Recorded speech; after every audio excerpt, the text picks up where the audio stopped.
घर लैना हरेक दा सुपना है। सानू आए हुंदा है भी बस जदों भी असी कैनेडा पहुंचीए साडी सब तो पहला पूरी मेहनत की जाए तो असी अपना घर लै लीए। की प्रोसीजर है, जिहड़ा बायर है उहदा की वकील वखरा हुंदा है, कि जिहड़ा सैलर है उहदा वकील वखरा हुंदा है। मैं एक घर लैना, मैं जावां उस जिहड़ा सैलर है उहनूं जाके कहां भी मैं तेरा घर लै लैनी आ, तू आई कर भी किते जाण आण दी लोड़ नहीं है, एक पेपर ते तू लिख दे भी ये तेरा घर है ते ये मैं खरीद लिया, मैं तैनूं पैसे दे देनी आ। की ऐ हो सकदा? आपस च लिख लो एनीथिंग इन राइटिंग ਜਿਹੜਾ ਜਿਹਦੀ ਇੰਟੈਂਟ ਇਹ ਹੋਵੇ ਵੀ ਸਾਡੀ ਆਪਸ 'ਚ ਕੀ ਅੰਡਰਸਟੈਂਡਿੰਗ ਹੋਈ ਹੈ, ਅਸੀਂ ਕੀ ਵਾਅਦਾ ਕੀਤਾ ਇੱਕ ਦੂਜੇ ਨੂੰ, ਦੈਟ ਇਜ਼ ਬਾਈਂਡਿੰਗ। ਬਟ ਉਹ ਘਰ ਨੂੰ ਐਕਚੁਅਲੀ ਉਹਦਾ ਟ੍ਰਾਂਸਫਰ ਕਰਨੀ ਤੁਹਾਡੇ ਨਾਮ 'ਤੇ, ਜੇ ਮੈਂ ਆਪਣਾ ਘਰ ਤੁਹਾਨੂੰ ਵੇਚਣੀ ਆ, ਉਹ ਇਕੱਲਾ ਪੇਪਰ 'ਤੇ ਲਿਖੇ ਦੇ ਨਾਲ ਨਹੀਂ ਹੋਣਾ। ਆਪਾਂ ਜਿਹਨੂੰ ਕਹਿੰਦੇ ਰਜਿਸਟਰੀ, ਜਿਵੇਂ ਆਪਾਂ ਇੰਡੀਆ 'ਚ ਕਹਿੰਦੇ ਸੀ ਵੀ ਕਚਹਿਰੀ ਜਾ ਕੇ ਰਜਿਸਟਰੀ ਕਰਨੀ ਹੁੰਦੀ ਹੈ, ਸੇਮ ਥਿੰਗ। ਰეკਮੈਂਡੇਸ਼ਨ ਇਹ ਹੈ ਵੀ ਤੁਸੀਂ ਜਦੋਂ ਘਰ ਲੈਣਾ ਵੀ ਹੈਗਾ ਪ੍ਰੋਫੈਸ਼ਨਲਸ ਦੀ ਹੈਲਪ ਲਓ। you should have a realtor because the same thing ਜਿਵੇਂ ਜਿਹੜਾ ਪੂਰੇ ਟ੍ਰਾਂਸਫਰ ਦੇ ਪ੍ਰੋਸੀਜਰ ਨੂੰ ਤੁਸੀਂ ਨਹੀਂ ਅੰਡਰਸਟੈਂਡ ਕਰਦੇ, ਸਿਮਿਲਰਲੀ ਜੇ ਤੁਸੀਂ ਘਰ ਦੇਖਣਾ, ਕਿਵੇਂ ਦਾ ਘਰ ਦੇਖਣਾ ਹੈ, ਉਹਦੀਆਂ ਬੈਕਗਰਾਉਂਡ ਕੀ ਹੈਗੀ, ਨੇਬਰਹੁੱਡ ਦੀਆਂ ਕੀ ਡਿਟੇਲਸ ਨੇ, ਪ੍ਰੋਫੈਸ਼ਨਲ ਦੀ ਹੈਲਪ ਲੈਣੀ ਬਹੁਤ ਜ਼ਰੂਰੀ ਹੈ। ਚੈਨਲ ਪੰਜਾਬੀ ਵੇਖ ਰਹੇ ਸਾਰੇ ਦਰਸ਼ਕਾਂ ਦਾ ਫਿਰ ਤੋਂ ਨਿੱਘਾ ਸਵਾਗਤ। ਮੈਂ ਤੁਹਾਡੀ ਆਪਣੀ ਮੇਜ਼ਬਾਨ ਅੰਮ੍ਰਿਤ ਭੱਟੀ। ਦੋਸਤੋ, ਘਰ ਲੈਣਾ ਹਰੇਕ ਦਾ ਸੁਪਨਾ ਹੈ। सानू आए हुंदा है भी बस जदों भी असी कैनेडा पहुंचीए साडी सब तो पहला पूरी मेहनत की जाए तो असी अपना घर लै लीए। और घर लैना बहुत वड्डा स्टैप भी है, लेकिन जदों असी घर लैंदे आ ना उस तो पहला बहुत सारे क्वेश्चनस जिहड़े ने वो साडे माइंड दे विच हुंदे ने। और वो क्वेश्चनस असी कई बारी पुछदे आ किसी होरां लोकां तो जिन्हां नूं उस बारे पूरी जानकारी नहीं हुंदी। अजिहे बहुत सारे क्वेश्चनस जिहड़े ने उन्हां दा सही जिहड़ा मुलांकन करना या सही उहदे वास्ते सलाह देनी एक प्रोफैशनल दा काम है। ते वो प्रोफैशनल जदों सानू अपने मूँह दे नाल इह दसदे ने भी की चीज़ सही है ते की गलत है, या की चीज़ सानू चाहिदी है घर जदों असी खरीदना है, उदों किहड़े डॉकूमेंट चाहिए ने, सानू किन्ने पैसे चाहिए ने, की प्रोसीजर है, जिहड़ा बायर है उहदा की वकील वखरा हुंदा है, कि जिहड़ा सैलर है उहदा वकील वखरा हुंदा है, या फिर वकीलों की लोड़ ही है नहीं, वैसे एक पेपर लिया, पेपर ते उन्हें अपना नाम लिखिया, असी अपना नाम लिखिया तो सारा कुछ हो गया। पता नहीं ये ठीक है कि नहीं है। वैल आई एम श्योर जे तुसी भी प्रॉपर्टीज़ बेचण या खरीदण का काम करते हो तुहाडे भी बहुत सारे क्वेश्चनस होणगे। ते अज असी इस बारे खास इंटरव्यू करन जा रहे हैं वकील पुनीत संदर जी दे नाल। पुनीत जी, स्वागत है जी। थैंक यू वेरी मच जी, मैनूं इत्थे लिआउण लई। पुनीत जी, तुसी काफ़ी सालां तो रियल स्टेट जिहड़ा लॉ है उहदे नाल तुसी डील करदे हो जी, और पब्लिक दे विच ना इन्नी ज़्यादा सानू अवेयरनैस नहीं हुंदी। जे घर खरीदना भी होवे तां सानू बहुत सारियां चीज़ां जिहड़ियां ने ओह पता ही नहीं हुंदियां जी। अच्छा, जे घर की क्लोजिंग करनी है, मैं एक घर लैना, मैं जावां उस जिहड़ा सैलर है उन्होंने जाके कहां भी मैं तेरा घर लै लैनी आ, तू आई कर भी किते जाण आण दी लोड़ नहीं है, एक पेपर ते तू लिख दे भी ये तेरा घर है ते ये मैं खरीद लिया, मैं तैनूं पैसे दे देनी आ। की ऐ हो सकदा? जिथे तक तो गल हैगी है भी तुहाडी आपस च रजामंदी है भी मैं तेनों अपना घर वेचना है ते तू मेरा घर लैना है, किन्ने दा लैना, की टर्म्स एंड कंडीशंस ने, उत्थे तक तो ठीक है। तुसी आपस च लिख लो एनीथिंग इन राइटिंग ਜਿਹੜਾ ਜਿਹਦੀ ਇੰਟੈਂਟ ਇਹ ਹੋਵੇ ਵੀ ਸਾਡੀ ਆਪਸ 'ਚ ਕੀ ਅੰਡਰਸਟੈਂਡਿੰਗ ਹੋਈ ਹੈ, ਅਸੀਂ ਕੀ ਵਾਅਦਾ ਕੀਤਾ ਇੱਕ ਦੂਜੇ ਨੂੰ, ਦੈਟ ਇਜ਼ ਬਾਈਂਡਿੰਗ। ਬਟ ਉਹ ਘਰ ਨੂੰ ਐਕਚੁਅਲੀ ਉਹਦਾ ਟ੍ਰਾਂਸਫਰ ਕਰਨੀ ਤੁਹਾਡੇ ਨਾਮ 'ਤੇ, ਜੇ ਮੈਂ ਆਪਣਾ ਘਰ ਤੁਹਾਨੂੰ ਵੇਚਣੀ ਆ, ਉਹ ਇਕੱਲਾ ਪੇਪਰ 'ਤੇ ਲਿਖੇ ਦੇ ਨਾਲ ਨਹੀਂ ਹੋਣਾ। ਆਪਾਂ ਜਿਹਨੂੰ ਕਹਿੰਦੇ ਰਜਿਸਟਰੀ, ਜਿਵੇਂ ਆਪਾਂ ਇੰਡੀਆ 'ਚ ਕਹਿੰਦੇ ਸੀ ਵੀ ਕਚਹਿਰੀ ਜਾ ਕੇ ਰਜਿਸਟਰੀ ਕਰਨੀ ਹੁੰਦੀ ਹੈ, ਸੇਮ ਥਿੰਗ। ਇੱਥੇ ਜਿੰਨੀਆਂ ਵੀ ਪ੍ਰੋਪਰਟੀਜ਼ ਨੇ ਉਹਨਾਂ ਦੀ ਟ੍ਰਾਂਸਫਰ ਜਿਹੜੀ ਹੈ ਉਹਨਾਂ ਨਾਲ ਰਿਲੇਟਡ ਕੋਈ ਵੀ ਜਿਹੜੇ ਰੈਕਰਡਸ ਨੇ ਉਹ ਹੁੰਦੇ ਨੇ ਲੈਂਡ ਟਾਈਟਲ ਆਫਿਸ ਦੇ ਵਿੱਚ, ਜਿਹਨੂੰ ਆਪਾਂ ਲੈਂਡ ਰਜਿਸਟਰੀ ਕਹਿੰਦੇ ਆ। ਸੋ ਉਹ ਘਰ ਨੂੰ ਐਕਚੁਅਲੀ ਮੇਰੇ ਨਾਂ ਤੋਂ ਤੁਹਾਡੇ ਨਾਂ 'ਤੇ ਟ੍ਰਾਂਸਫਰ ਕਰਨ ਲਈ ਪੇਪਰ ਵਰਕ ਲਈ ਦੇयर इज अ प्रोसीजर ਜਿਹੜਾ ਤੁਸੀਂ ਆਪਸ 'ਚ ਲਿਖਦੇ ਹੋ, ਪੇਪਰ ਦੇ ਵਿੱਚ ਲਿਖ ਸਕਦੇ ਹੋ। ਉਹ ਸਿਰਫ ਹੈਗੀ ਤੁਹਾਡੀ ਤੇ ਮੇਰੀ ਰਜ਼ਾਮੰਦੀ ਕਿ ਮੈਂ ਤੈਨੂੰ ਘਰ ਆਪਣਾ ਦੇਣ ਨੂੰ ਤਿਆਰ ਹਾਂ, ਤੂੰ ਮੇਰਾ ਇੰਨੇ ਅਮਾਊਂਟ ਦੇ ਲੈਣ ਨੂੰ ਤੁਸੀਂ ਤਿਆਰ ਹੈਗੇ ਹੋ, ਆਪਾਂ ਇਸ ਤਰੀਕ ਨੂੰ ਦੇਣਾ, ਇੰਨਾ ਤੁਸੀਂ ਮੈਨੂੰ ਡਿਪੋਜ਼ਿਟ ਦੇਣਾ, ਆਈ ਥਿੰਕ ਬਿਆਨਾ ਕਹਿੰਦੇ ਆਪਾਂ ਉਹਨੂੰ, ਜਿਹਨੂੰ ਜੀ ਦੈਟ ਇਜ਼ ਫਾਈਨ, ਉਹ ਸਟਿਲ ਡੂਏਬਲ ਹੈਗਾ। ऑल्दो recommendation है भी तुसी जदों घर लेना भी हैगा professionals the help low. You should have a realtor because the same thing जिवें जिहड़ा पूरे ट्रांसफर दे प्रोसीजर नूं तुसी नहीं अंडरस्टैंड करदे, सिमिलरली जे तुसी घर देखना, किवें दा घर देखना है, ओहदियां बैकग्राउंड की हैगी, नेबरहुड दियां की डिटेल्स ने, प्रोफेशनल दी हेल्प लैनी बहुत जरूरी है। बिल्कुल सही है। ते ये जिहड़ी क्लोजिंग है ये सारी कौन कर सकदा? जिहड़ी ते ओके डिफरेंट स्टैप्स ने थोड़े घर लैन दे विच, एंड एक चीज़ आपां नूं सारे नूं अंडरस्टैंड करनी बहुत जरूरी है कि आई थिंक आई बिलीव साडी जिंदगी दे विच घर लैना सब तो वड्डा ਐਸ ਫਾਰ ਐਸ ਬਿਲਕੁਲ ਸਹੀ। ਮੋਨਿਟਰੀ ਪੈਸੇ ਦੇ ਨਾਲ ਜੇ ਕੰਸਰਨਡ ਹੋਵੇ ਸਭ ਤੋਂ ਵੱਡਾ ਡਿਸੀਜਨ ਹੈ I think the only other thing I Even can emotionally ਵੀ, ਹਾਂ ਸਾਡੀਆਂ ਫੈਮਿਲੀਜ਼ ਦੇ ਵਿੱਚ ਜਾਂ ਫਿਰ ਪੈਸੇ ਅਸੀਂ ਵਿਆਹਾਂ ਤੇ ਲਗਾਉਂਦੇ ਆ ਰਾਈਟ ਬਿਲਕੁਲ। ਬਟ ਘਰ ਸਭ ਤੋਂ ਵੱਡੀ ਤੁਹਾਡੀ ਜ਼ਿੰਦਗੀ ਦੀ ਇਨਵੈਸਟਮੈਂਟ ਹੁੰਦੀ ਹੈ ਸੋ ਪਹਿਲਾ ਸਟੈਪ ਹੈਗਾ ਤੁਸੀਂ ਘਰ ਲੱਭਣਾ ਬਿਲਕੁਲ, ਅਨਲੈਸ ਜਿਵੇਂ ਤੁਸੀਂ ਐਗਜ਼ਾਮਪਲ ਦਿੱਤਾ ਵਿਦ ਤੁਸੀਂ ਨਾ ਗਵਾਂਢ ਕਿਸੇ ਨੂੰ ਜਾਣਦੇ ਹੋ ਆਪਣੇ ਦੋਸਤ ਨੂੰ ਤੁਸੀਂ ਉਹਦਾ ਕਰ ਲੈਣਾ that's a different scenario but ਜੇ ਤੁਸੀਂ ਇੱਕ ਬਾਇਰ ਹੋ you want to buy a house and ਤੁਸੀਂ ਕਿੱਥੋਂ ਸ਼ੁਰੂ ਕਰਨਾ ਹੈ so as I said professional ਦੀ ਹੈਲਪ ਲੈਣੀ is a good idea okay so you will go hire a realtor okay realtors ਜਿਹੜੇ ਨੇ ਉਹ ਟ੍ਰੇਨਡ ਨੇ ਕਿ ਤੁਹਾਨੂੰ ਕਿਵੇਂ ਮਾਰਕੀਟ ਦੇ ਵਿੱਚ ਤੁਹਾਡੀ ਜ਼ਰੂਰਤ ਦੇ ਹਿਸਾਬ ਦੇ ਨਾਲ ਘਰ ਲੱਭਣਾ ਵੈਰੀ ਗੁੱਡ ਯੂ نو ਫਿਰ ਉਸ ਤੋਂ ਬਾਅਦ ਜੇ ਤੇ ਤੁਹਾਡੇ ਕੋਲ ਇਨਫ ਕੈਸ਼ ਹੈਗਾ ਆ ਪੂਰਾ ਘਰ ਬਾਏ ਕਰਨ ਲਈ ਫਿਰ ਤਾਂ ਠੀਕ ਹੈ ਬਟ ਜੇ ਤੁਸੀਂ ਮੌਰਗੇਜ ਲੈਣੀ ਚਾਹੁੰਦੇ ਹੋ which is we you know 5 lakh ਦਾ ਘਰ ਹੈ ਮੇਰੇ ਕੋਲ ਥੋੜੇ ਪੈਸੇ ਜਮ੍ਹਾਂ ਨੇ ਬਾਕੀ ਮੈਂ ਲੋਨ ਲੈਣਾ ਬੈਂਕ ਤੋਂ ਘਰ ਲੈਣ ਵਾਸਤੇ ਠੀਕ ਹੈ ਅਗੇਨ ਫਿਰ ਤੁਹਾਨੂੰ ਪ੍ਰੋਫੈਸ਼ਨਲ ਦੀ ਜ਼ਰੂਰਤ ਪਏਗੀ ਤੁਸੀਂ ਆਪਣੇ ਬੈਂਕ ਨੂੰ ਕੰਟੈਕਟ ਕਰੋ ਜਾਂ ਆਪਣੇ ਜੇ ਤੁਹਾਡੇ ਕੋਲ ਕੋਈ ਇੰਡੀਪੈਂਡੈਂਟ ਬ੍ਰੋਕਰ ਹੈਗਾ ਉਹਨਾਂ ਨੂੰ ਕੰਟੈਕਟ ਕਰੋ ਉਹ ਤੁਹਾਡੀ ਇਨਕਮ ਦੇ ਹਿਸਾਬ ਦੇ ਨਾਲ ਤੁਹਾਡੇ ਕੋਲ ਕਿੰਨਾ ਆਲਰੇਡੀ ਜਮ੍ਹਾਂ ਹੈਗਾ ਕਿੰਨਾ ਤੁਹਾਨੂੰ ਹੋਰ ਚਾਹੀਦਾ ਹੈ ਤੁਹਾਡੇ ਲਈ ਲੋਨ ਅਰੇਂਜ ਕਰਨਗੇ ਓਕੇ ਫਿਰ ਉਸ ਤੋਂ ਬਾਅਦ ਲਾਸਟ ਸਟੈਪ ਆਉਂਦਾ ਹੈ ਕਿ ਜਦੋਂ ਉਹ ਪੇਪਰ ਵਰਕ ਹੋਣਾ ਹੈ ਜਦੋਂ ਐਕਚੁਅਲੀ ਤੁਹਾਡੇ ਨਾਮ ਤੋਂ ਪ੍ਰਾਪਰਟੀ ਜਾਂ ਤੁਹਾਡੇ ਸੈਲਰ ਦੇ ਨਾਮ ਤੋਂ ਤੁਹਾਡੇ ਨਾਮ ਤੇ ਟ੍ਰਾਂਸਫਰ ਹੋਣੀ ਹੈ ਉਹਦੇ ਲਈ ਤੁਹਾਨੂੰ BC ਦੇ ਵਿੱਚ ਈਦਰ ਅ ਲਾਇਰ ਜਾਂ ਨੋਟਰੀ ਪਬਲਿਕ ਦੋਵੇਂ ਕਰ ਸਕਦੇ ਨੇ ਓਕੇ ਕਈ ਜੁਰਿਸਡਿਕਸ਼ਨਸ ਦੇ ਵਿੱਚ ਸਿਰਫ ਲਾਇਰਸ ਹੀ ਕਰ ਸਕਦੇ ਨੇ ਠੀਕ ਹੈ property transfer the paper work but BC ਦੇ ਵਿੱਚ ਐਨੀ ਲਾਇਰ ਜਾਂ ਐਨੀ ਨੋਟਰੀ ਪਬਲਿਕ ਜਿਹੜਾ ਯੂ ਵਿਲ ਤੁਹਾਨੂੰ ਜ਼ਰੂਰਤ ਉਹਨਾਂ ਦੀ ਸੇਵਾਵਾਂ ਦੀ ਪਏਗੀ ਹੀ ਪਏਗੀ ਬਿਕਾਜ਼ ਉਹਨਾਂ ਨੂੰ ਐਕਸੈਸ ਹੈਗਾ ਲੈਂਡ ਰਜਿਸਟਰੀ ਦੇ ਨਾਲ ਪੂਰਾ ਪ੍ਰੋਸੈਸ ਪੂਰਾ ਪੇਪਰ ਵਰਕ ਜਿਹੜਾ ਕਰਨਾ ਕੀ ਪੇਪਰ ਵਰਕ ਕਰਨਾ ਕੀ ਸਿਗਨੇਚਰਸ ਹੋਣੇ ਨੇ ਕਿਵੇਂ ਉਹ ਰਜਿਸਟਰੀ ਹੋਣੀ ਕਿਵੇਂ ਉਹ ਟ੍ਰਾਂਸਫਰ ਹੋਣਾ ਤੁਹਾਡੇ ਨਾਮ ਤੇ ਉਹ ਸਾਰਾ ਪ੍ਰੋਸੈਸ ਉਹ ਦੇਖਦੇ ਨੇ ਬਿਲਕੁਲ ਠੀਕ ਹੈ ਅੱਛਾ ਪੁਨੀਤ ਹੁਣ ਇਹਦੇ ਵਿੱਚ ਨਾ ਜਦੋਂ ਸਪੋਜ਼ ਕਰੋ ਇੱਕ ਘਰ ਦੇਖਿਆ ਉਹ ਘਰ ਦੀ ਠੀਕ ਹੈ ਹੁਣ ਆਪਾਂ ਕਰ ਲਿਆ ਵੀ ਇਹ ਘਰ ਬਾਈ ਕਰਨਾ ਜੀ ਉਸ ਤੋਂ ਬਾਅਦ ਜਿਹੜਾ ਮੌਰਗੇਜ ਹੈਗੀ ਆ ਉਹ ਅਪਰੂਵ ਹੈ ਜੀ ਹੁਣ ਵਕੀਲ ਕੋਲ ਜਾਣ ਦਾ ਸਮਾਂ ਆ ਗਿਆ ਜੀ ਵਕੀਲ ਕੋਲ ਜਦੋਂ ਜਾਣਾ ਸਪੋਜ਼ ਤੁਹਾਡੇ ਕੋਲੇ ਅਸੀਂ ਆਈਏ ਤਾਂ ਕਿਹੜੇ ਡਾਕੂਮੈਂਟ ਜਿਹੜੇ ਆ ਉਹ ਸਾਨੂੰ ਚਾਹੀਦੇ ਨੇ ਜੀ ਸੋ ਕਾਫੀ ਕੰਮ ਜਿਹੜਾ ਪਹਿਲਾਂ ਹੋ ਜਾਂਦਾ ਹੈ ਸੋ ਜਦੋਂ ਤੁਸੀਂ ਪਹਿਲਾਂ ਰੀਅਲਟਰ ਨੂੰ ਹਾਇਰ ਕੀਤਾ ਘਰ ਕੋਈ ਤੁਸੀਂ ਸ਼ਾਰਟਲਿਸਟ ਕੀਤਾ ਪਸੰਦ ਕੀਤਾ ਤੁਹਾਡੇ ਰੀਅਲਟਰ ਤੁਹਾਨੂੰ ਹੈਲਪ ਕਰਨਗੇ ਜਿਹਨੂੰ ਆਪਾਂ ਇੱਥੇ ਕਹਿੰਦੇ ਆ ਆਫਰ ਲਿਖਣੀ ਮਤਲਬ I am going to present my offer to you ਵੀ ਮੈਂ ਇੰਨੇ ਦਾ ਤੁਹਾਡਾ ਘਰ ਲੈਣਾ ਚਾਹੁੰਦਾ ਹਾਂ ਇਸ ਤਰੀਕ ਨੂੰ ਲੈਣਾ ਚਾਹੁੰਦਾ ਮੈਂ ਤੁਹਾਨੂੰ ਇੰਨਾ ਬਿਆਨਾ ਦੇਣ ਨੂੰ ਤਿਆਰ ਹਾਂ ਠੀਕ ਹੈ ਰਾਈਟ ਉਹ ਉੱਥੇ ਰੀਅਲਟਰਸ ਤੁਹਾਨੂੰ ਹੈਲਪ ਕਰਨਗੇ ਜਨਰਲੀ ਸੈਲਰਸ ਦੇ ਆਪਣੇ ਰੀਅਲਟਰ ਹੁੰਦੇ ਨੇ ਖਰੀਦਣ ਬਾਇਰ ਦੇ ਆਪਣੇ ਹੋ ਜਾਣਗੇ ਸੋ ਉਹ ਜਦੋਂ ਕੰਟਰੈਕਟ ਵਾਲਾ ਪਾਰਟ ਸਾਰਾ ਹੋ ਗਿਆ ਕੰਪਲੀਟ ਤੁਸੀਂ ਕੰਟਰੈਕਟ ਆਫਰ ਦਿੱਤੀ ਤੁਹਾਡੀ ਆਫਰ ਐਕਸੈਪਟ ਹੋ ਗਈ ਉਸ ਕੰਟਰੈਕਟ ਦੇ ਵਿੱਚ ਤੁਸੀਂ ਲਿਖਿਆ ਸ਼ਰਤਾਂ ਕੁਝ ਲਿਖੀਆਂ ਹੁੰਦੀਆਂ ਨੇ ਵੀ ਮੈਂ ਤੁਹਾਡਾ ਘਰ ਲਵਾਂਗਾ ਇਹਨਾਂ ਸ਼ਰਤਾਂ ਤੇ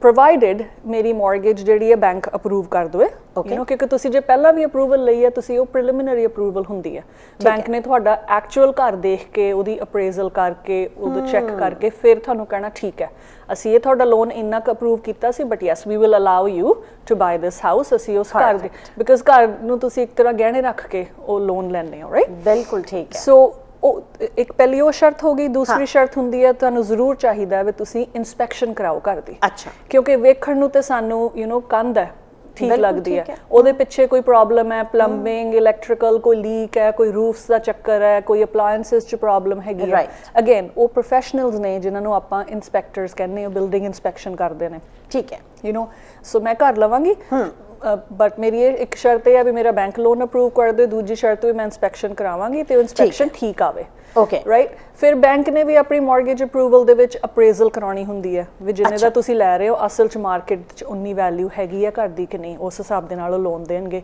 ਐਂਡ ਹੋਰ ਸ਼ਰਤਾਂ ਹੋ ਸਕਦੀਆਂ ਨੇ ਡਿਪੈਂਡਿੰਗ ਤੁਹਾਨੂੰ ਘਰ ਪਸੰਦ ਆ ਗਿਆ ਬਟ ਉਹਦੇ 'ਚ ਪੈਟੀਓ ਤੁਸੀਂ ਚਾਹੁੰਦੇ ਹੋ ਵੀ ਉਹਦਾ ਫਲੋਰ ਚੇਂਜ ਹੋ ਜਾਏ ਤੁਸੀਂ you can that is something unique to the properties ਵੀ ਹਾਂਜੀ ਤੁਸੀਂ ਨਾ ਆ ਪਿੱਛੇ ਵਾਲਾ ਗੇਟ ਰਿਪੇਅਰ ਕਰਾ ਦਿਓ ਜਾਂ ਤੁਹਾਡੀ ਫੈਂਸ ਟੁੱਟੀ ਹੋਈ ਹੈ ਤਦ ਤੱਕ ਤੁਸੀਂ ਉਹ ਰਿਪੇਅਰ ਕਰਾ ਦਿਓ ਜਾਂ ਤੁਹਾਡੀ ਗਰਾਜ ਥੋੜਾ ਗੰਦ ਹੈ ਵੀ ਤੁਸੀਂ ਉਹ ਕੱਢ ਛੱਡਿਓ those kind of things okay so ਤੁਹਾਡਾ ਕੰਟਰੈਕਟ ਹੋ ਗਿਆ ਫਿਰ ਤੁਸੀਂ ਆਪਣੀਆਂ ਜਿਹੜੀਆਂ ਸ਼ਰਤਾਂ ਕੰਟਰੈਕਟ 'ਚ ਲਿਖੀਆਂ ਨੇ ਤੁਸੀਂ ਇੱਕ ਇੱਕ ਕਰਕੇ ਉਹ ਪੂਰੀਆਂ ਚੈੱਕ ਕਰਨੀਆਂ ਨੇ ਠੀਕ ਹੈ ਬੈਂਕ ਵਾਲੇ ਕੋ ਗਏ ਮੌਰਗੇਜ ਜੇ ਅਪਰੂਵ ਹੋ ਗਈ ਤੁਸੀਂ ਉਹ ਸ਼ਰਤ ਆਪਣੀ ਕੱਢ ਦਿੱਤੀ ਤੁਹਾਡੀ ਇਨਸਪੈਕਸ਼ਨ ਹੋ ਗਈ ਫੇਵਰੇਬਲ ਰਿਜ਼ਲਟ ਆ ਗਿਆ ਫਿਰ ਤੁਸੀਂ ਉਹ ਸ਼ਰਤ ਕੱਢ ਦਿੱਤੀ ਜੇ ਕੁਝ ਹੋਰ ਹੈਗਾ ਤੁਹਾਡੇ ਕੰਟਰੈਕਟ ਦੇ ਵਿੱਚ ਤੁਸੀਂ ਉਹ ਚੈੱਕ ਕਰ ਲਿਆ ਵੀ ਜਿਵੇਂ ਮੈਂ ਕਿਹਾ ਵੀ ਫੈਂਸ ਰਿਪੇਅਰ ਕਰਾਉਣੀ ਸੀ ਉਹ ਤੁਸੀਂ ਕਰਾ ਲਈ ਹਾਂਜੀ ਕੱਢਤੀ and then your contract says we ਮੈਂ ਫॉर ਐਗਜ਼ਾਮਪਲ 25 ਜੁਲਾਈ ਨੂੰ ਤੁਹਾਡਾ ਘਰ ਆਪਣੇ ਨਾਮ ਤੇ ਲਵਾਂਗਾ ਬਿਲਕੁਲ ਠੀਕ ਹੈ ਸੋ ਜਦੋਂ ਇੱਕ ਵਾਰੀ ਉਹ ਸ਼ਰਤਾਂ ਸਾਰੀਆਂ ਰਿਮੂਵ ਹੋ ਗਈਆਂ ਉਸ ਵੇਲੇ ਉਹ ਕੰਟਰੈਕਟ ਕਹਿ ਲਓ ਬਾਈਂਡਿੰਗ ਬਣ ਗਿਆ।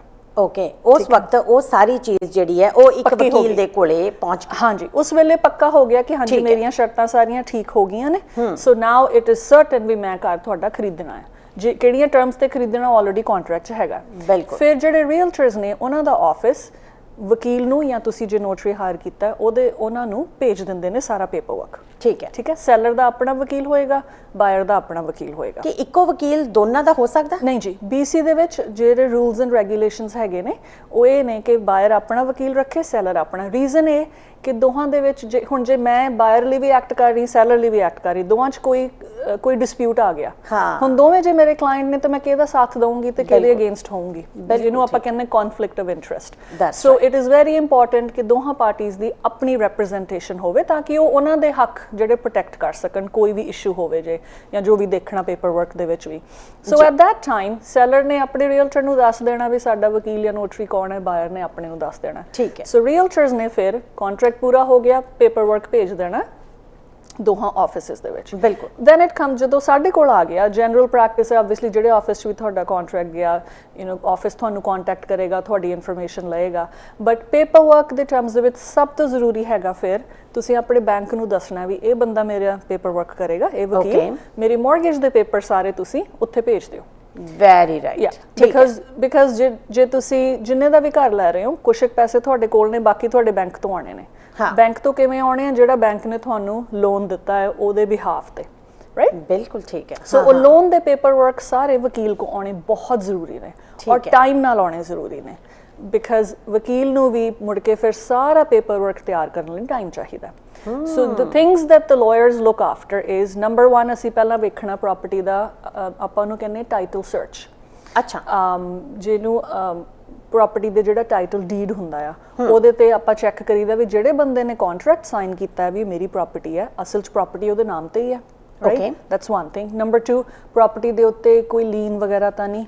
ਠੀਕ ਹੈ। ਬਹੁਤ 99.9% ਆਫ ਦ ਟਾਈਮਸ ਮੌਰਗੇਜ ਤੇ ਹੁੰਦੀ ਹੈ। Okay, right? Unless seller the mortgage pay of ਹੋ ਗਈ ਹੋਵੇ, ਹੈ ਨਾ ਜੀ। ਸੋ ਉਹ ਮੌਰਗੇਜ ਪ੍ਰੋਪਰਟੀ ਤੇ ਜਨਰਲੀ ਹੁੰਦੀ ਹੈ। ਪਲੱਸ ਤੁਸੀਂ ਇਹ ਦੇਖਣਾ ਹੁੰਦਾ ਵੀ ਕੋਈ ਲੀਨ ਵਗੈਰਾ ਨਾ ਹੋਵੇ। ਠੀਕ ਹੈ। ਜੇ ਤੁਸੀਂ ਕਿਸੇ ਦੀ ਪ੍ਰੋਪਰਟੀ ਦੇ ਕੰਸਰਨਿੰਗ ਕੋਈ ਡਿਸਪਿਊਟ ਹੈ ਉਹ ਲੀਨ ਪਾ ਸਕਦੇ ਪ੍ਰੋਪਰਟੀ ਦੀ। ਜਾਂ ਤੁਸੀਂ ਕਿਸੇ ਦਾ ਪੈਸਾ ਨਹੀਂ ਦਿੱਤਾ, ਤੁਸੀਂ ਡੈਕ ਆਪਣੀ ਰਿਪੇਅਰ ਕਰਾਈ, ਟ੍ਰੇਡਸਮੈਨ ਨੂੰ ਪੈਸਾ ਨਹੀਂ ਦਿੱਤਾ, ਲੀਨ ਪਾ ਸਕਦੇ ਨੇ। ਜਾਂ ਤੁਹਾਡੀ ਮੈਟਰੀਮੋਨੀਅਲ ਕੋਈ ਚੱਲ ਰਹੀ ਹੈ ਡਿਸਪਿਊਟ, ਤੁਹਾਡੇ ਸਪਾਊਸ ਲੀਨ ਪਾਈ ਹੋ ਸਕਦੀ ਹੈ। ਸੋ ਵੀ ਹੈਵ ਟੂ ਸੀ ਕਿ ਉਹ ਪ੍ਰੋਪਰਟੀ ਜਦੋਂ ਸੈਲਰ ਦੇ ਨਾਮ ਤੋਂ ਬਾਇਰ ਦੇ ਨਾਮ ਤੇ ਟ੍ਰਾਂਸਫਰ ਹੋਣੀ ਹੈ ਉਹ ਕਲੀਅਰ ਹੋਵੇ। Very right. ਜਿਹੜਾ ਉਹਨਾਂ ਦਾ ਲੋਨ ਹੈਗਾ ਉਹ ਲਿੱਥ ਜੇ ਪ੍ਰਾਪਰਟੀ ਤੋਂ, ਜਾਂ ਜੇ ਕੋਈ ਲੀਨ ਹੈ ਉਹ ਵੀ ਲਿੱਥੇ ਪ੍ਰਾਪਰਟੀ ਤੋਂ। ਸਭ ਤੋਂ ਜ਼ਰੂਰੀ ਹੈ। ਬਿਲਕੁਲ ਸਹੀ ਹੈ। ਸੋ ਉਹ ਜਿਹੜੀ ਲੀਨ ਨੂੰ ਉਤਾਰਨ ਦਾ ਕੰਮ ਹੈ ਉਹ ਫਿਰ ਬੰਦਾ ਜਿਹੜਾ ਖਰੀਦ ਰਿਹਾ ਉਹ ਕਰੇਗਾ ਜਾਂ ਬਾਇਰ ਜਿਹੜਾ ਸੈਲਰ ਕਰੇਗਾ ਜਾਂ ਵਕੀਲ ਕਰਦਾ? ਸੋ ਸੈਲਰ ਦਾ ਵਕੀਲ ਕਰੇਗਾ। ਸੈਲਰ ਦਾ ਵਕੀਲ ਕਰੇ? ਯਾ ਕਿਉਂ? ਸੋ ਪ੍ਰੋਸੈਸ ਕੀ ਹੈ, ਜਿੱਦਣ ਰਜਿਸਟਰੀ ਹੋਣੀ ਹੈ ਉਸ ਦਿਨ ਜਿਹੜਾ ਬਾਇਰ ਦੇ ਪੈਸੇ ਨੇ ਉਹ ਉਹਦੇ ਵਕੀਲ ਕੋ ਆ ਜਾਂਦੇ ਨੇ।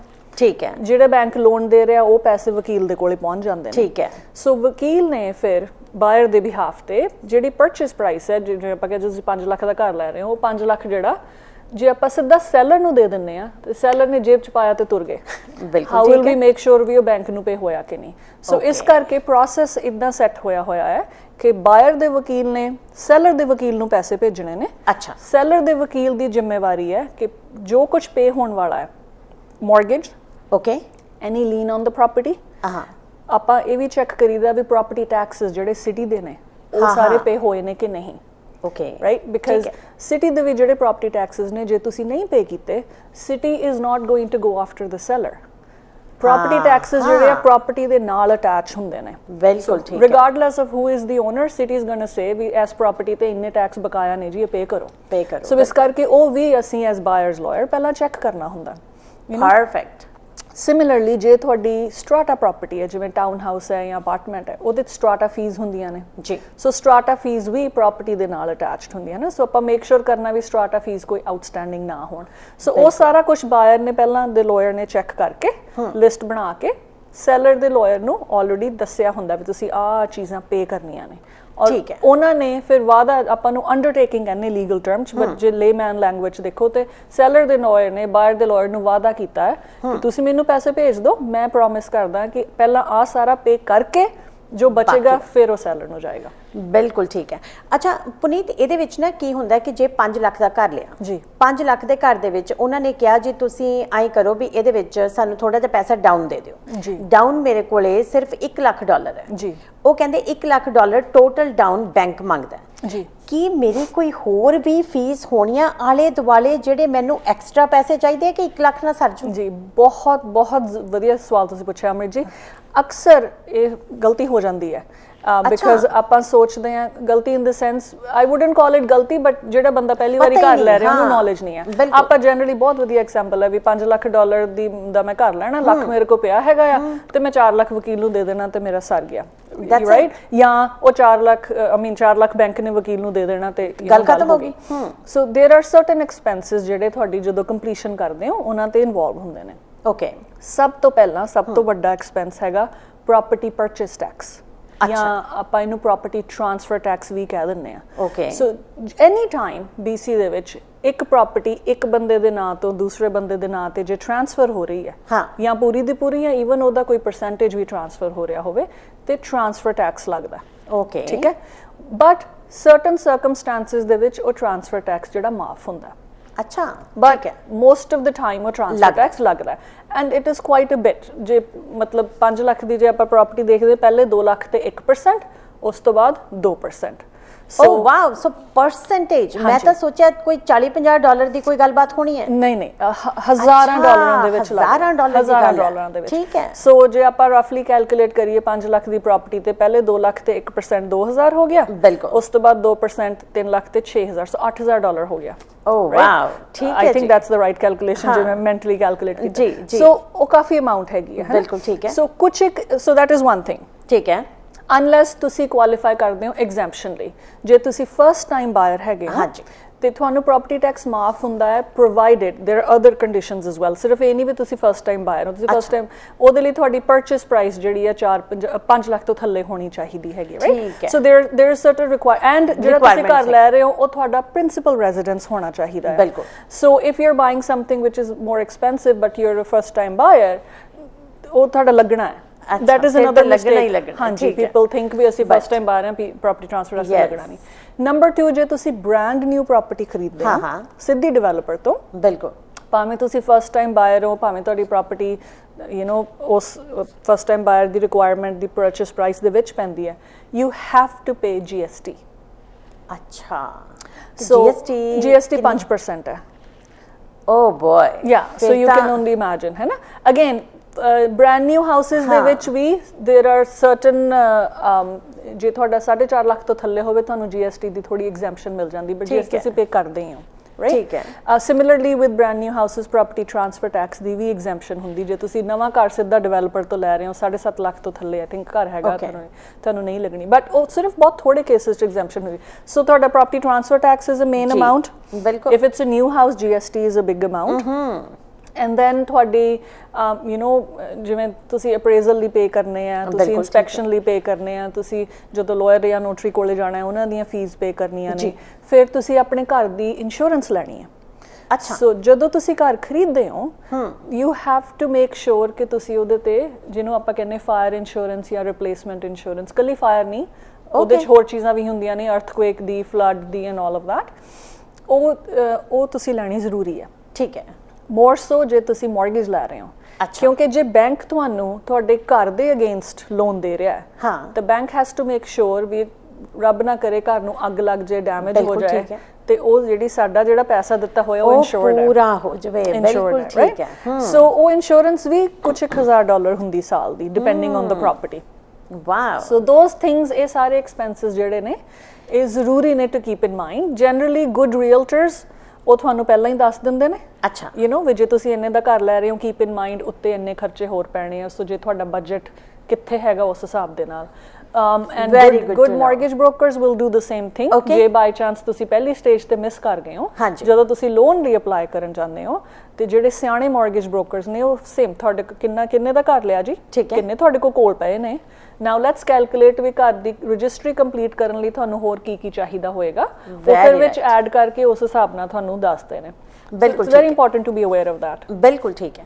ਹੁਣ ਅੱਗੇ ਚੱਲ ਕੇ ਲਾਇਰਸ ਦੀਆਂ ਜਿਹੜੀਆਂ ਰਿਸਪੌਂਸਿਬਿਲਿਟੀਜ਼ ਹੈ ਉਹਨਾਂ ਦੀ ਗੱਲਬਾਤ ਕਰਦੇ ਹਾਂ, ਲੇਕਿਨ ਇਸ ਤੋਂ ਪਹਿਲਾਂ ਨਾ ਇੱਕ ਕੁਐਸਚਨ ਮੇਰੇ ਮਾਈਂਡ 'ਚ ਆਉਂਦਾ ਹੈ, ਕਿਉਂਕਿ ਮੇਰੇ ਖਿਆਲ ਅਸੀਂ ਬੌਰਨ ਤੇ ਰੇਜ਼ ਜਿਹੜੇ ਇੰਡੀਆ ਦੇ ਵਿੱਚ ਹੋਏ ਆ ਤਾਂ ਉਹ ਇੰਡੀਆ ਦੀਆਂ ਗੱਲਾਂ ਹਲੇ ਮਾਈਂਡ 'ਚੋਂ ਨਿਕਲਦੀਆਂ ਨਹੀਂ। ਕਈ ਵਾਰੀ ਕੀ ਹੁੰਦਾ ਹੈ ਕਿ ਇੱਕ ਘਰ ਜਿਹੜਾ ਹੈਗਾ ਕਿਸੇ ਨੇ ਵੇਚਣਾ, ਹਾਂਜੀ, ਉਹ ਜਦੋਂ ਤੱਕ ਉਹ ਦੂਸਰਾ ਬੰਦਾ ਬਾਏ ਕਰਨ ਵਾਸਤੇ ਹੁੰਦਾ, ਉਹ ਘਰ ਪਹਿਲੇ ਵਾਲਾ ਜਿਹੜਾ ਸੈਲਰ ਹੈ ਉਹ ਕਿਸੇ ਹੋਰ ਨੂੰ ਵੇਚ ਜਾਂਦਾ ਜੀ। ਕੀ ਇੱਥੇ ਕੈਨੇਡਾ 'ਚ ਇਹੋ ਜਿਹਾ ਕੁਝ ਹੁੰਦਾ? ਵੈਲ ਆਈ ਵੁੱਡ ਸੇ ਇੰਡੀਆ ਨਹੀਂ ਹੈ, ਹਰੇਕ ਪਾਸੇ ਜਿਹੜੇ ਬੰਦੇ ਨੇ ਫਰਾਡ ਕਰਨਾ ਹੈ ਉਹ ਤੇ ਜੋ ਵੀ ਮਰਜ਼ੀ ਤੁਹਾਡਾ ਕਲਰ ਹੋਵੇ ਸਕਿਨ ਦਾ, ਉਹ ਤੇ ਤੁਹਾਡੇ ਦਿਮਾਗ 'ਚ ਹੈ, ਰਾਈਟ? ਸੋ ਹੋ ਜਾਂਦਾ ਬਹੁਤ rare, but as I said ਜਿਵੇਂ ਆਪਾਂ ਕਹੀਏ ਵੀ ਇੰਡੀਆ 'ਚ ਜ਼ਿਆਦਾ ਮਰਡਰ ਹੁੰਦੇ ਨੇ ਕਿ ਇੱਥੇ ਹੁੰਦੇ ਨੇ, ਮਰਡਰ ਕਰਨ ਵਾਲਾ ਤਾਂ ਜਿੱਥੇ ਵੀ ਹੋਏ ਉਹ ਕਰੇਗਾ ਹੀ, ਰਾਈਟ? ਬਿਲਕੁਲ ਠੀਕ ਹੈ। ਸੋ ਯੈਸ ਹੋ ਜਾਂਦਾ। ਕਈ ਵਾਰੀ ਤੁਸੀਂ ਕੰਟਰੈਕਟ ਲਿਖਿਆ ਹੋਇਆ ਵੀ ਮੈਂ ਇੰਨੇ ਦਾ ਤੁਹਾਨੂੰ ਆਪਣਾ ਘਰ ਵੇਚ ਰਿਹਾ ਹਾਂ, ਲਾਲਚ ਆ ਗਿਆ, ਕੋਈ ਹੋਰ ਬੰਦਾ ਜ਼ਿਆਦਾ ਪੈਸੇ ਦੇਣ ਨੂੰ ਤਿਆਰ ਹੈ, ਸੋ ਤੁਸੀਂ ਵੈਸੇ ਤਾਂ you're bound, that's the reason ਆਪਾਂ ਕੰਟਰੈਕਟ ਕਰਦੇ ਹਾਂ, ਤਾਂ ਕਿ ਜੋ ਸਾਡੀ ਆਪਸ ਦੇ ਵਿੱਚ ਐਗਰੀਮੈਂਟ ਹੋਇਆ ਹੈ ਉਹ ਇਨ ਰਾਈਟਿੰਗ ਹੋਵੇ, ਦੋਹਾਂ ਤੇ ਬਾਈਂਡਿੰਗ ਹੋਵੇ, ਤਾਂ ਕਿ ਕੋਈ ਕੱਲ ਨੂੰ ਮੁੱਕਰੇ ਤਾਂ ਆਪਾਂ ਵਿਖਾਈਏ ਵੀ ਆਹ ਵੇਖੋ ਜੀ this is what you agreed upon, right? but ਕਈ ਵਾਰੀ ਬੰਦਾ ਬੇਈਮਾਨ ਹੋ ਜਾਂਦਾ ਹੈ। So some cases in my experience I have seen that, but ਇਹ ਨਹੀਂ ਵੀ ਤੁਸੀਂ successful ਹੋ ਜਾਂਦੇ ਉਹਦੇ ਵਿੱਚ। ਠੀਕ ਹੈ। I've seen some sellers in thousands of transactions ਜਿੱਥੇ ਉਹ ਗੜਬੜ ਕਰਨ ਦੀ ਕੋਸ਼ਿਸ਼ ਕਰਦੇ ਨੇ, but we have rights, there is a reason ਤੁਸੀਂ contract ਲਿਖਦੇ ਹੋ।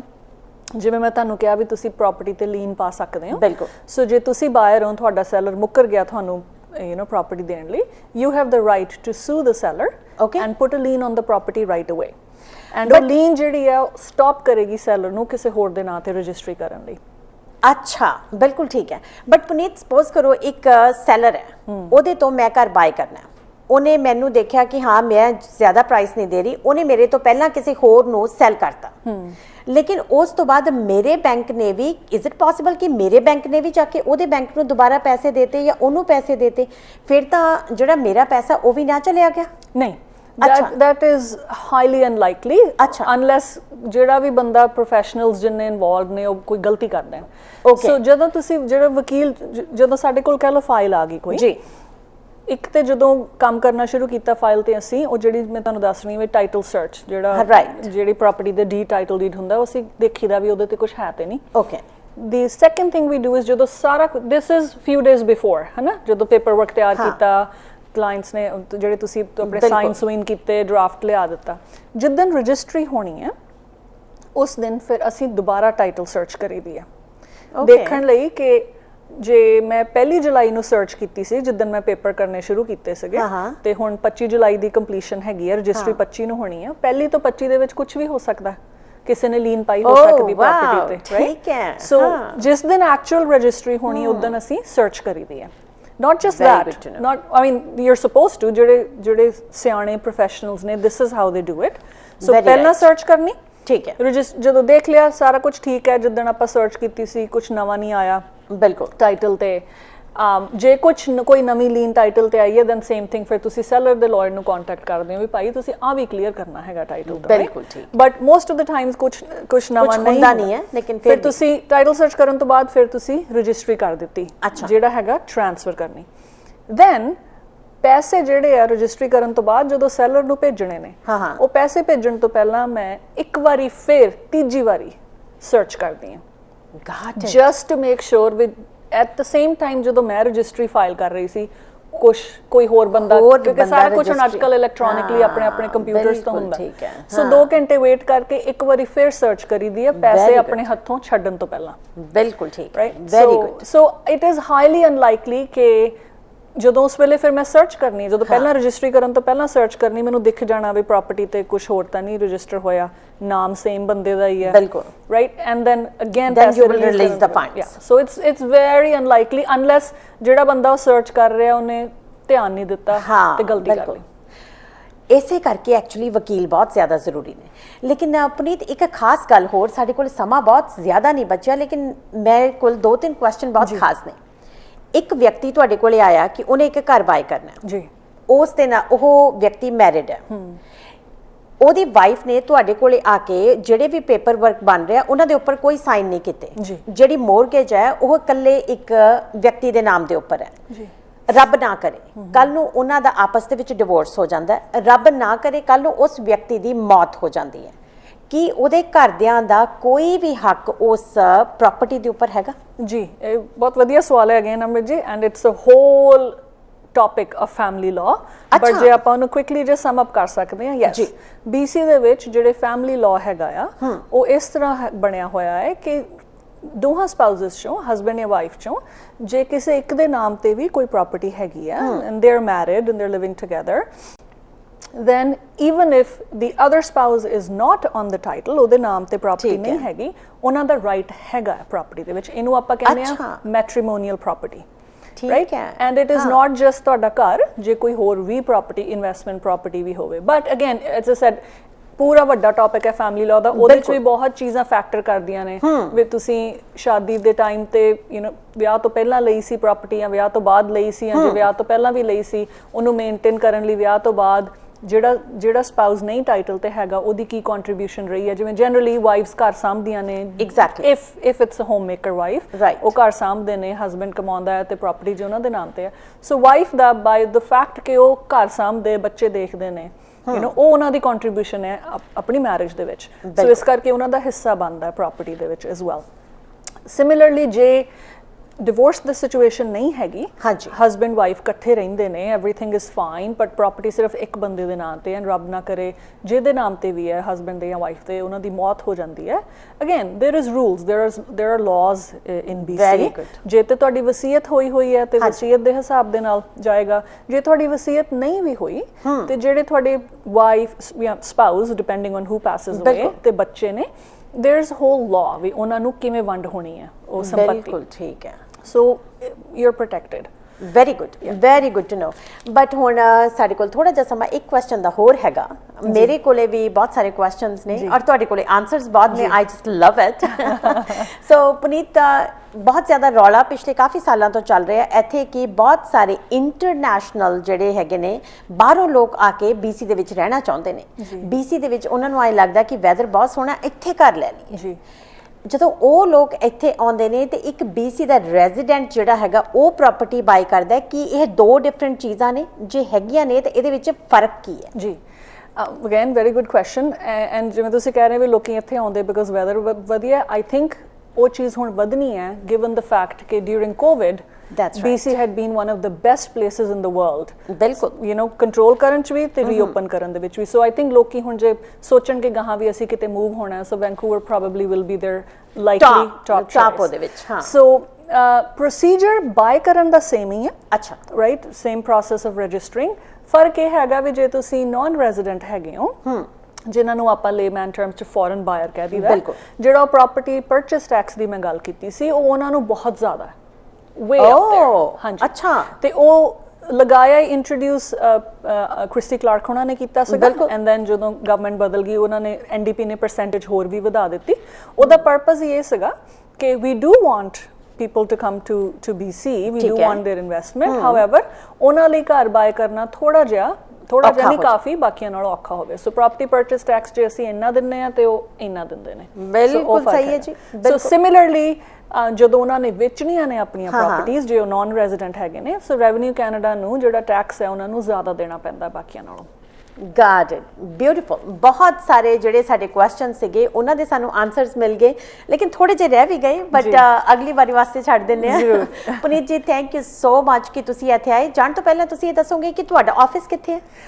ਵੈਲ, ਮੇਰਾ ਆਫਿਸ ਹੈਗਾ ਜੀ ਸੰਘੇੜਾ ਸੁੰਦਰ ਲਾਅ ਗਰੁੱਪ। ਅੱਛਾ ਜੀ। ਨੋਡਲ ਤੇ 125 ਤੇ 88 ਤੇ, ਜਦੋਂ ਅਸੀਂ 88 ਵਾਲੇ ਵਾਲਮਾਰਟ ਤੇ ਜਾਂਦੇ ਹਾਂ, ਹਾਂਜੀ, ਉੱਥੇ ਦੇयर ਇਜ਼ ਅ ਬਿਲਡਿੰਗ ਦੇयर, ਟ੍ਰਾਈਟਨ ਸੈਂਟਰ, ਉਹਦੇ ਵਿੱਚ। ਔਰ ਤੁਸੀਂ ਲਾਅ ਫੀਲਡ ਦੇ ਵਿੱਚ ਇਸ ਸਪੈਸ਼ਲੀ ਰੀਅਲ ਸਟੇਟ ਫੀਲਡ ਦੇ ਵਿੱਚ ਕਿੰਨੇ ਸਾਲ ਤੋਂ ਕੰਮ ਕਰ ਰਹੇ ਹੋ? ਇਹ 2020 ਹੈ ਜੀ। ਮੈਨੂੰ 2006 ਦੀ ਮੈਂ ਇੰਡੀਆ ਦੇ ਵਿੱਚ ਪਹਿਲਾਂ ਵਕਾਲਤ ਕੀਤੀ ਸੀ। ਅੱਛਾ। And then I moved to Canada in 2002। Okay. ਤੇ ਫਿਰ ਆਪਣੀ ਅਪਗ੍ਰੇਡਿੰਗ ਕਰਕੇ ਬਾਰ ਐਗਜ਼ਾਮ ਵਗੈਰਾ ਲਿਖ ਕੇ ਕੰਪਲੀਟ ਕਰਕੇ ਲਾਇਸੈਂਸ ਪ੍ਰੈਕਟਿਸ ਕਰਨ ਦਾ 2006 ਮਈ ਚ ਮਿਲਿਆ ਸੀ। ਸੋ 14 ਸਾਲ ਹੋ ਗਏ। ਵਾਓ, ਲੌਂਗ ਟਾਈਮ ਐਂਡ ਬਹੁਤ ਵੱਡਾ ਐਕਸਪੀਰੀਅੰਸ, ਰਾਈਟ? ਜੀ ਬਹੁਤ ਵਧੀਆ, ਬਹੁਤ ਵਧੀਆ। ਆਈ ਥਿੰਕ ਅਸੀਂ ਇਮੀਗ੍ਰੈਂਟਸ ਸਾਨੂੰ ਵੀ think we are unfortunate but we are very fortunate because ਸਾਡੇ ਕੋਲ ਜਿਹੜਾ ਐਕਸਟਰਾ ਐਕਸਪੀਰੀਅੰਸ ਹੈਗਾ ਕਿਤੇ ਹੋਰੋਂ ਆ ਕੇ ਇੱਥੇ ਸੈਟਲ ਹੋਣ ਦਾ, ਉਹ ਜਿਹੜੀ ਮਿਹਨਤ ਤੇ ਜਿਹੜੀ ਗ੍ਰਾਈਂਡ ਚੋਂ ਅਸੀਂ ਨਿਕਲਦੇ ਆ, ਦੈਟ ਹੈਲਪਸ ਅਸ ਮੁੜ ਕੇ ਆਪਣੀ ਜ਼ਿੰਦਗੀ ਦੇ ਵਿੱਚ। ਬਿਲਕੁਲ ਸਹੀ ਹੈ। Well, you are doing great job and thank you so much for your time. Thank you for having ਮੀ ਜੀ। ਸਤਿ ਸ਼੍ਰੀ ਅਕਾਲ ਸਾਰਿਆਂ ਨੂੰ। ਦੋਸਤੋ, ਉਮੀਦ ਕਰਦੇ ਹਾਂ ਕਿ ਅੱਜ ਦੀ ਜਿਹੜੀ ਇਹ ਸਾਡੀ ਇੰਟਰਵਿਊ ਹੈਗੀ ਹੈ ਤੁਸੀਂ ਪਸੰਦ ਕੀਤੀ ਹੋਣੀ ਹੈ, ਕਿਉਂਕਿ ਬਹੁਤ ਸਾਰੇ ਕੁਐਸਚਨਸ ਹੁੰਦੇ ਨੇ, ਤੁਹਾਡੇ ਮਾਈਂਡ 'ਚ ਵੀ ਹੈਗੇ ਆ, ਸਾਡੇ ਮਾਈਂਡ 'ਚ ਵੀ ਹੈਗੇ ਆ, ਔਰ ਮੇਰੇ ਕੋਲੇ ਪੂਰਾ ਪੇਪਰ ਹਲੇ ਵੀ ਭਰਿਆ ਹੋਇਆ, ਬਸ ਸਮੇਂ ਦੀ ਥੋੜੀ ਜਿਹੀ ਕਮੀ ਹੈਗੀ ਹੈ। ਇਸੇ ਦੇ ਨਾਲ ਮੈਨੂੰ ਇਜਾਜ਼ਤ ਦਿਓ, ਅਗਲੀ ਵਾਰੀ ਫਿਰ ਕਿਸੇ ਦਿਨ ਪੁਨੀਤ ਸੰਦਰ ਜੀ ਨੂੰ ਬੁਲਾਵਾਂਗੇ, ਇਹਨਾਂ ਤੋਂ ਦੇਖਾਂਗੇ ਕਿ ਸਕੈਜੂਅਲ ਦੇ ਵਿੱਚ ਇਹਨਾਂ ਕੋਲੇ ਸਮਾਂ ਕਦੋਂ ਹੈ, ਤਾਂ ਉਸ ਵਕਤ ਫਿਰ ਅਸੀਂ ਜਿਹੜੇ ਬਾਕੀ ਦੇ ਸਾਡੇ ਕੁਐਸਚਨਸ ਰਹਿੰਦੇ ਨੇ ਉਹ ਵੀ ਪੁੱਛਾਂਗੇ। ਤਦ ਤੱਕ ਲਈ ਖੁਸ਼ ਰਹੋ, ਹੱਸਦੇ ਰਹੋ, ਵਾਸਤੇ ਰਹੋ। ਰੱਬ ਰਾਖਾ। ਸਾਡਾ ਹਰ ਇੱਕ ਪ੍ਰੋਗਰਾਮ ਵੇਖਣ ਤੇ ਸਾਡੇ ਨਾਲ ਜੁੜਨ ਲਈ ਸਬਸਕ੍ਰਾਈਬ ਕਰੋ ਚੈਨਲ ਪੰਜਾਬੀ ਤੇ ਨੋਟੀਫਿਕੇਸ਼ਨ ਲਈ ਬੈਲ ਆਈਕਨ ਵਾਲੇ ਬਟਨ ਤੇ ਕਲਿੱਕ ਕਰੋ।